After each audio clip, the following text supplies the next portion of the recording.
The following is one of a four-part series.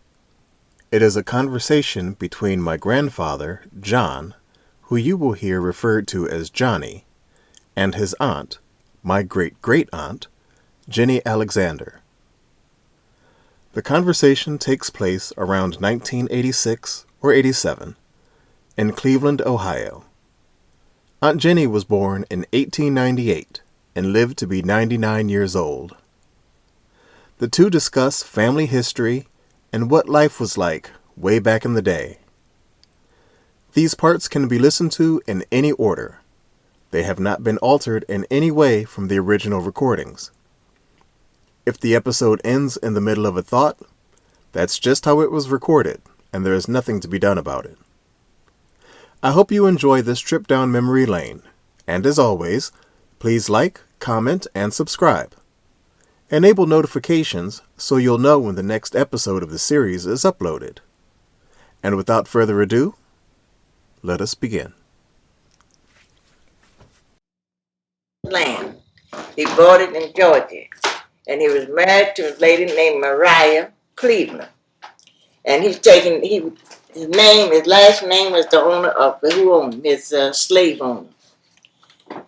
And he had, wait a minute, Ain't Louis, Fanny, ain't Manny, Garance. He said he had 5 children by his first wife. He had 4 by his last. My mother was the baby. All his first wife children was all born in slavery, and which I was born in a log cabin. And I'm the oldest one of his youngest daughter's children. What else you want to say? Yeah, because you... Hmm? Yeah, you carried that, right. Mm-hmm. And She had... Hmm? Grandma had 5 kids. Grandma had Mom, Uncle Tom, and Uncle Jim. And Fittis had 4. 4. Uh-huh. Grandma Knox had 4. Mm-hmm. 4 children. Mm-hmm. Okay. And Grandma Carrie was the youngest. Uh-huh. Mm-hmm. She was the baby. Mm-hmm. Then Carrie had 5. Yeah, she had 7. 7? Yeah, 3 boys and 2 girls. 5 Yeah, that's right. Yeah, she had 7 kids. Mm-hmm. Okay. Then, see, with the 7 kids, that were you, Jenny, you know. Yeah, Frank, John, Lucy, Walt, Wes, and George. Uh-huh. Right, okay. And then, see, how old was y'all when y'all come to Cleveland? When I came to Cleveland, I was 18. You was 18. Mm-hmm. And you came first? Yeah. You came to Cleveland first? Yeah, Grandpa Knox died 1912. Mm-hmm. And we moved to Chattanooga in 1912. Let's see, 1917, I left Chattanooga, Tennessee, and come to the state of Ohio. Mm-hmm. Now, when y'all moved to Chattanooga, that's when you worked with when y'all worked with the streetcar company? Yeah, uh-huh. Chattanooga Railway and Light Company. Uh-huh. Uncle John was a lineman. Lineman, yeah, okay. And then you come here in 17. Yeah, 1917. Mm-hmm. And then you married Uncle Jack. Yeah, Jasper Alexander. Mm-hmm. On March the 6th. And then what time, when the grandma come? Grandma Knox came,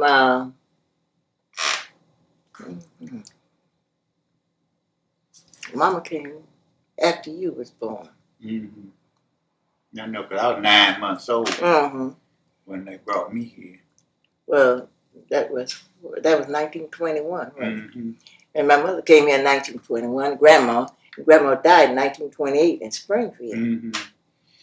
Yeah, I remember when she went to Springfield, because we went on the train. Yeah. Mm-hmm. I remember that. Let me see what else.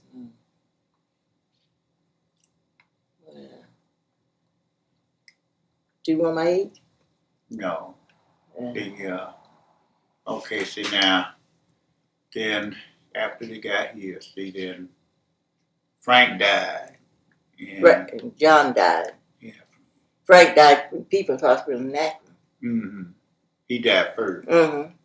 And And then John died. Yeah, John Phillips. At work. Mm-hmm. Yeah. And then Uncle Tom died first. Uncle Tom died first. 1938. Yeah. Yeah. Uncle Tom died first. Then Frank. Yeah. Then John. Yeah. Then Lucy. That's the children. And George, yes. And That's then right. George, right. So there's 3 left. Mm-hmm. 3 of Carrie's children left. You, Wesley, and Walt. And then I'm the oldest cousin that's living.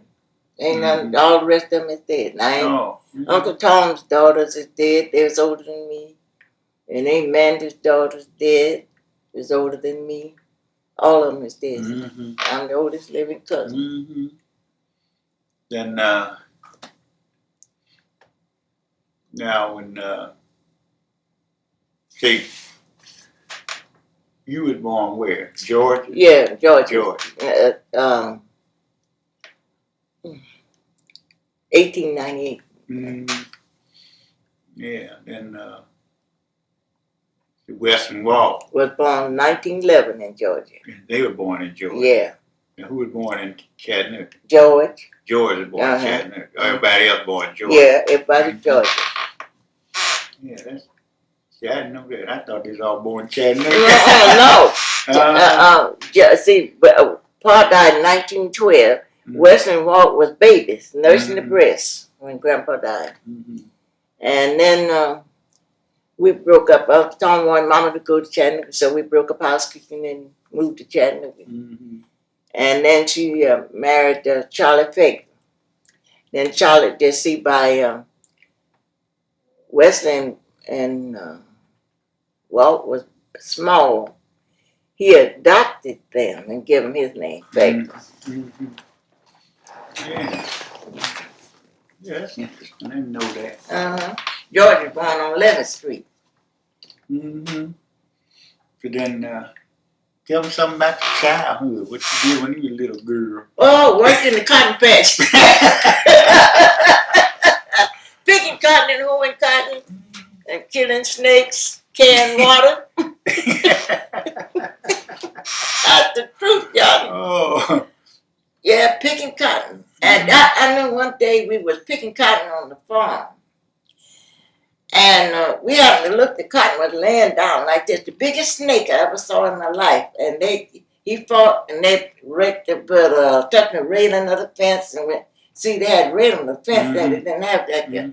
And marked this off. We children couldn't go in there till it rained and washed the cotton off. They hung the snake up on the side of the road for somebody to come along and tell them what kind of snake it was. Nobody never come by and told them. But that was the biggest, he never big as a stovepipe. I never seen such a snake. And we don't know where it come from. Might have been got away from some circus. Yeah, it could have. Mm-hmm. And never nobody know. See, then, Johnny, they didn't have, it's like we was in this island, them horse and buggies, the series, but they didn't have the carriage. They just had the horse and buggy, wagon, and the series. Mm-hmm.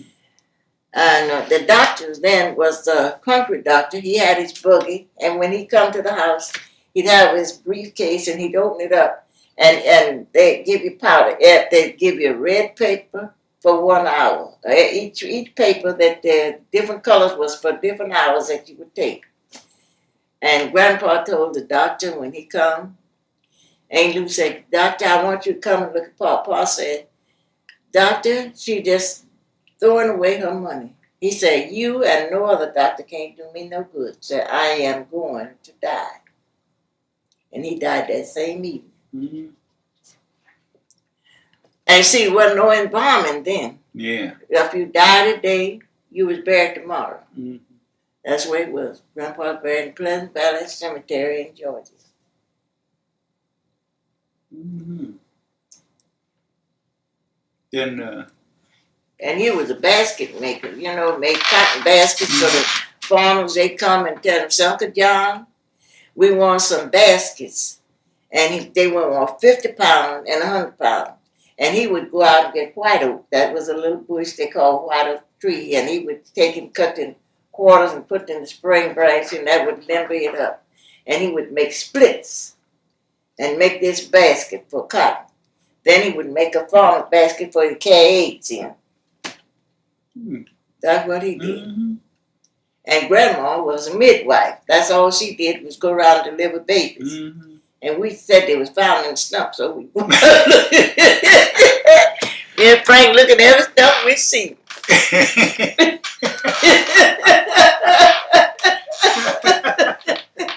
That's the truth, y'all. Yeah, because I think then Mariah, she brought me here. Yeah, yeah. She and her last one was her last baby was Johnny Light and them sister. You know that went up in Canada. Yeah, that's the last baby she delivered. Yeah, I remember her. She was short. Had all that long, pretty white hair. Ashamed of it. Yeah, Grandma wasn't that short. Grandma keep going. Nobody see it. Ain't that something? I was the only one could go. I remember on 69th Street. Yeah. I was the only one could go in her room. She'd go in the room, lock that door, and get that humpback trunk and open it up. And come brush her hair. And I sit there and watch her. Fascinated. Yeah. And Grandma enough. Well, my childhood was out there barefooted in the country. See, we good in March we go barefooted, and till the fall. And then when we go into church, we went to church on the fourth Sunday. The minister would come out and preach, and the people would we'd have to get in stove wood for cut the stove wood up Friday, Saturday. Cut Saturday, Mama would cook. And the preacher would come to our house because Grandpa was a deacon of Shiloh Baptist Church. And they wore bonnets and white aprons to church then. Now you couldn't get nobody wearing white apron to church now. No way. They'd starch and iron them aprons and the bonnet, and they would go to church. And it was up on the hill. And they had a well down there. One of the wells, you take the bucket and let it down and bring it up. Every fourth Sunday, that's what it was. And then they would have, they would call it, what was the meeting? Tracting meeting, which would be what you call it now? Revival. And then they would go to the river, and baptize you in the river. And then people would sing and hear them hymns and things, and people would start running to church. And people were better than Johnny. They didn't do nothing to nobody. Everybody had their own, and then they would kill hogs the fall of the year. And then they would go around if they didn't have ice like they have now. Everybody had a well and a spring. Our spring in the summertime was cold. They'd come around, they're going to kill a calf. They'd ask everybody what part they want. They'd bring it, and we had a crock. One of the crocks that you put in the spring, put a block of a board over it, put a rock on it, and the cold water run around, and it was just same as ice. That's the way we had it butter. Butter would be churned, and it would be soft and run. Put in the spring, and it would be cold. Ain't that something?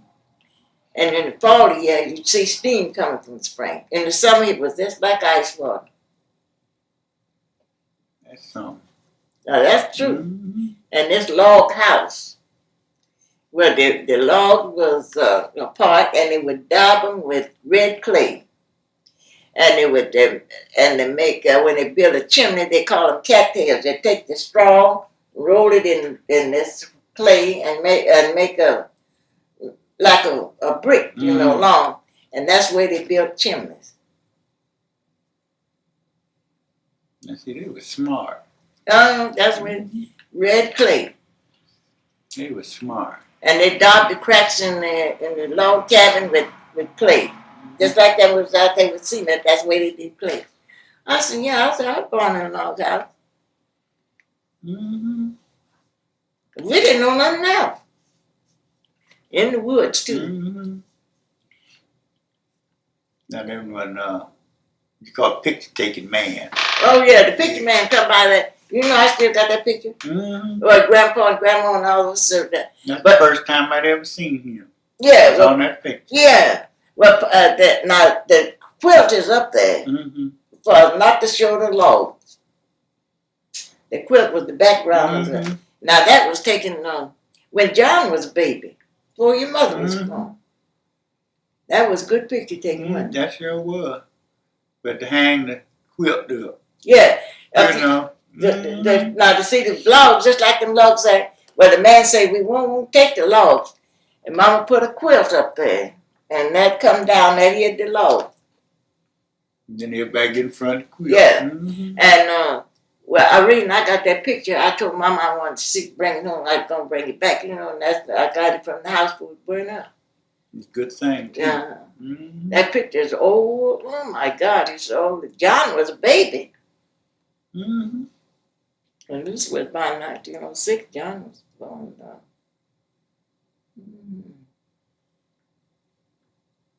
John, Lucy, he's 2 years older than Lucy. 1960, he born 1904. That picture was taken then. That's a long time ago. And the picture is good. It sure is. Steffi, she carried it out to that school she was going to. Out there in the woods. Oh my goodness, can't think of it. I know which one. I know what school it was. I can't think of the name of it now.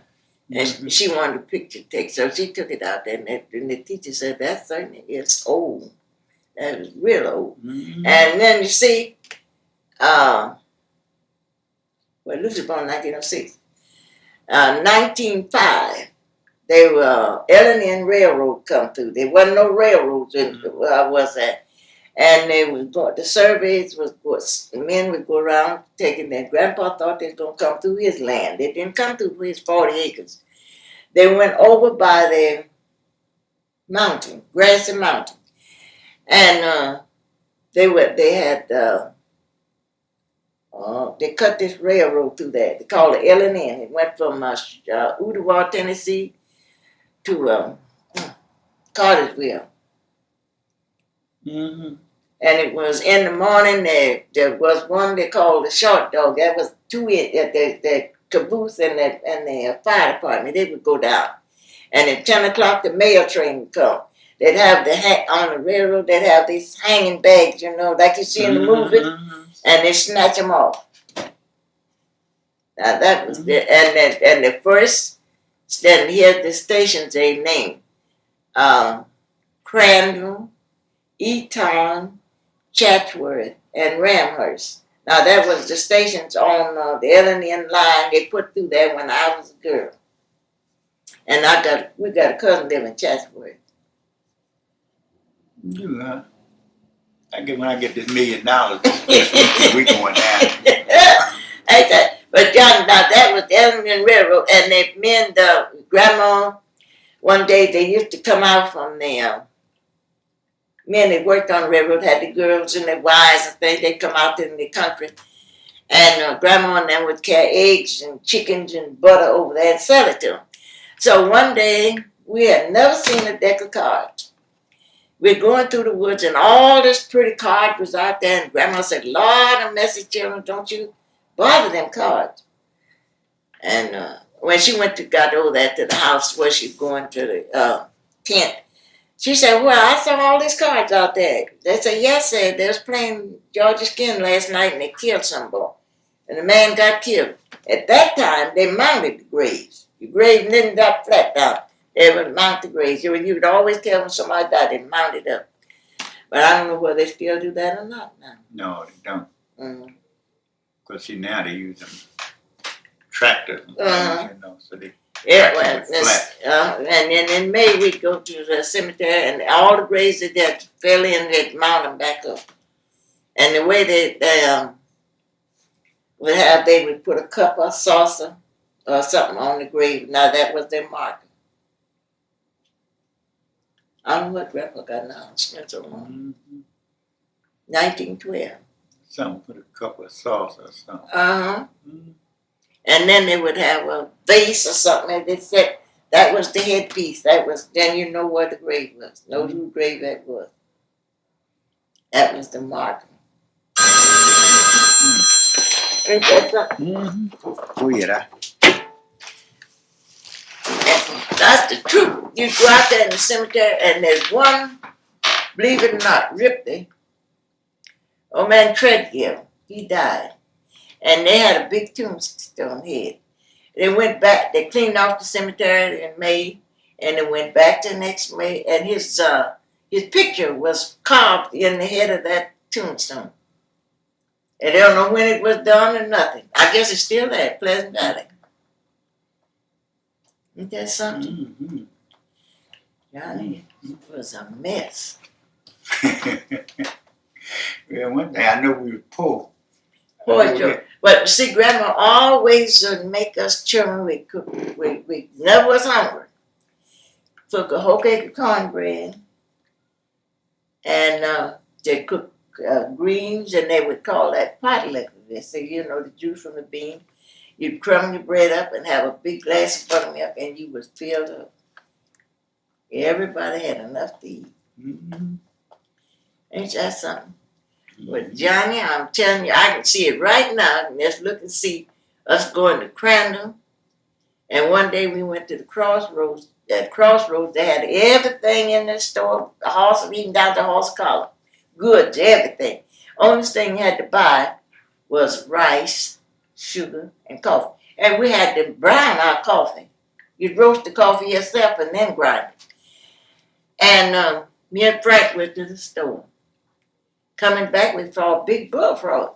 He was in that, had a big rain, and he was in this little thing. He was on whoop, whoop. We got some bones and sticks and killed him. Put him in the basket. Before we got home, he jumped out the bed. We killed him again. Oh, and we had them frog legs. And that was free then. Mm-hmm. That but they starting price. And I ain't bought none. I told them. Oh, they high. Yeah, frog leg. Mm-hmm. Johnny, we used to kill the bullfrogs and have all the frog legs we want. Everything that we got free then we have to buy now. But I'm telling you this, that train would come through the short dog. I think it's come through about 7:30, picking up people carrying them down the tracks to work. And yet at 10 o'clock, and the mail train would come on, snatching that satchel down. Cradnam and Eton, Chatsworth, and Ramford. They was about 5 miles apart, about 5 or 10 miles apart down the L and N. I don't know where it's still running or not. I don't know. I read something about it, but I don't know if Mm-hmm. I don't know if they was merging with somebody or something. L and N run from Ottawa, Tennessee to Cartersville, Georgia. That's where Mr. Ward and them is from. And that man right over there on the corner, he's from Cartersville. I never been there. Mm-hmm. Oh, that's enjoyed. Johnny, I'm telling you, go out there. I'm telling you the truth. I went down with Bertie Alont was down there, and she said she was going to stay 3 weeks. She said, well, all the rural district where the farming was, why, there was a dog rode up in the wilderness and said the snakes was out there hanging in trees. I said, oh, boy. She said, yes, it was. And she stayed 1 week. She said she was scared to death of snakes. And I imagine so, because when they see the farmers left them, Mm-hmm. see all the colored folks was out in them little cabins out there, log cabins, and then when 1917, that's when the big emerge was. I don't know what, it was breaking a strike, I think, here in Chicago and Detroit. This man would come through and he said, do you want to go north? And he just surveying the place. They said, yes. So when you meet me at this train station at St. Jake's time, and them niggas got ready and went to the train station, and then he brought them up here. And that's when they migrated here so heavy. And after they got here, got to working, got money, they sent back for the families, and they can come. Well, that left the farmers without anybody working on it. Yeah. But Lord, I pick cotton and hold cotton a minute day. I don't like nobody's country. Mm-hmm. Well, what about Chattanooga? Chattanooga, I work for Chattanooga Railway and like washing cars, street cars. That was hard, yeah. Yeah, we'd have to wash them. And then once the Black Plague come out, was there, And they'd have to fumigate the cars before we could go in there and wash them. And the people was dying, they turning black, called black plague. I don't know. And they vaccinated me, and they used to, when they vaccinated me, I'd put a piece of tobacco on it, it wouldn't take. So I got vaccinated one day, didn't have no tobacco with me. And it took long, slow.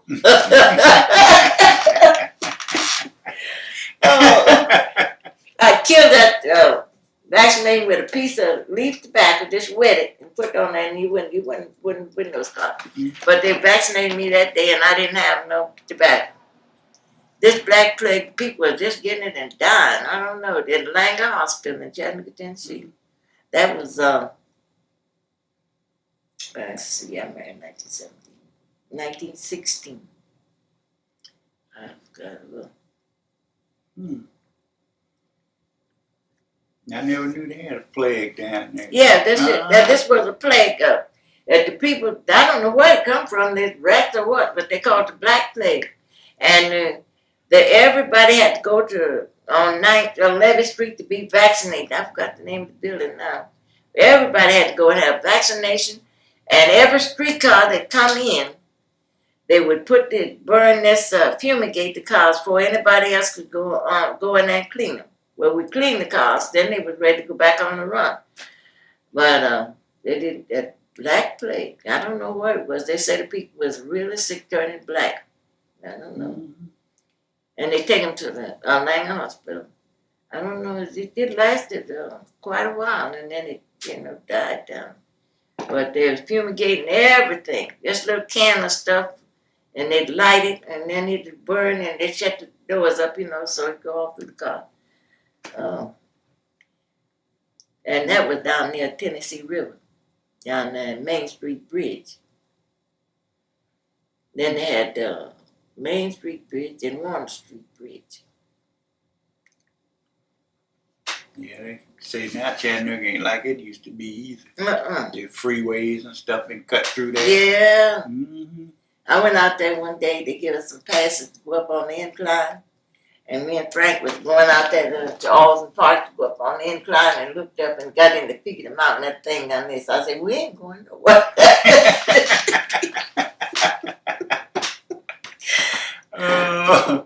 Yeah. I'll tell you where you see some inclines in Pennsylvania. Mm-hmm. Pittsburgh. Yeah.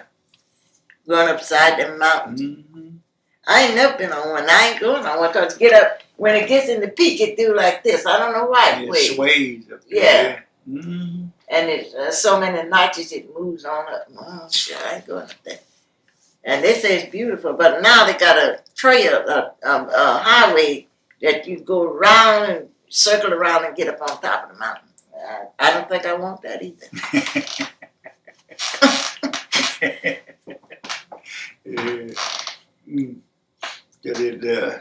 When John was born, he was tagging along, man, you and Frank. Mm-hmm. Yeah, John Ross, he never was big enough to go out in the field to do nothing. Because Lucy, let's see, wait a minute. Pa died in 1912. Lucy born 1906, 7, 8. Lucy was a little girl then. And she went up under the bed. And there was a girl named, doctor's daughter named Myrtle C. Myrtle. So they said, come on out, Lucy. I ain't coming out till you call me Miss Myrtle C. And they called her. She come out under the bed.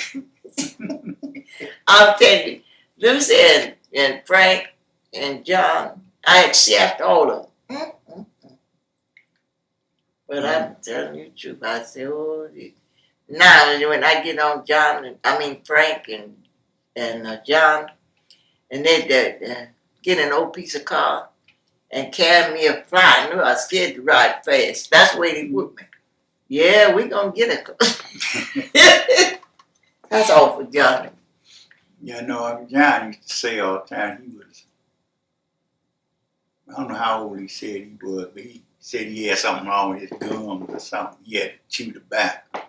Oh, no, he had Pepsi. Mm-hmm. That was slobbing. All this stuff. just drool at the mouth all the time and just water run down. So the doctor said to Mama, said, get some apple or brown mule. That was plug tobacco. And said, just tear off a leaf and let him have it in mouth. That killed John too. They call it Pepsi. I don't know what they call it now. The children just water just run out the mouth all the time. No control. I don't know what to call it. Just like I told Dr. Lehman, I say, when I was a girl, they called it rheumatism. I don't know what to call it now. Yeah, 'cause I know he. And he been chewing tobacco ever since he was baby sitting alone. Had perfect teeth. I remember the doctor told Mama to give him because they called it Pepsi. And they call asthma tizzy. You know, they got the tizzy and all. But see, now they say asthma. A lot of things that they said, I said, well, I don't know what it is. I know what they used to call it, but I say it's a new name now. Yeah. Yeah, Johnny, that's right. Johnny was, Mama couldn't keep his skin would be sore, you know. And they put a pad under there, and John would just drool all the time. So they said, Dr. Fudd said, well, why is John doing like that? He said he got, what I think was Pepsi. And they said, I don't know what they call it now, but he was just drooling. So he said, get some tobacco, give him the tobacco. Now, and Mama got the tobacco and took off a little piece, and John just put it in his mouth, and then he spit it out, and then she give him some more. And he kept on, John was chewing tobacco when he went to school. So the teacher said that John was chewing. So when Mama went to school and told him that the doctor put him on tobacco because he had this Pepsi. It didn't bother him. Yeah, I know he used to talk about he being a lineman. Yeah, he was. He was a lineman up, just like them. A lineman is same as the men putting up them wires up there. Yep, he used to say that. He was a lineman, but you see, he couldn't. When he came to the state of Ohio, he couldn't get a job, but he could get one in Philadelphia. If he went over there, he could have been a lineman. But they didn't have no black linemen here. They had them in Philadelphia. John Ross was up on that pole with them big leather gloves, you know, pulling them wires and things. And trolleys, they run trolleys. Now I think the streetcars is off and they have buses now. Yeah, but I think Toronto still has streetcars. Yeah. They bought our streetcars. Oh, did they? Oh. And they still running them over there in Toronto. That's something. Well, they had streetcars in Chattanooga.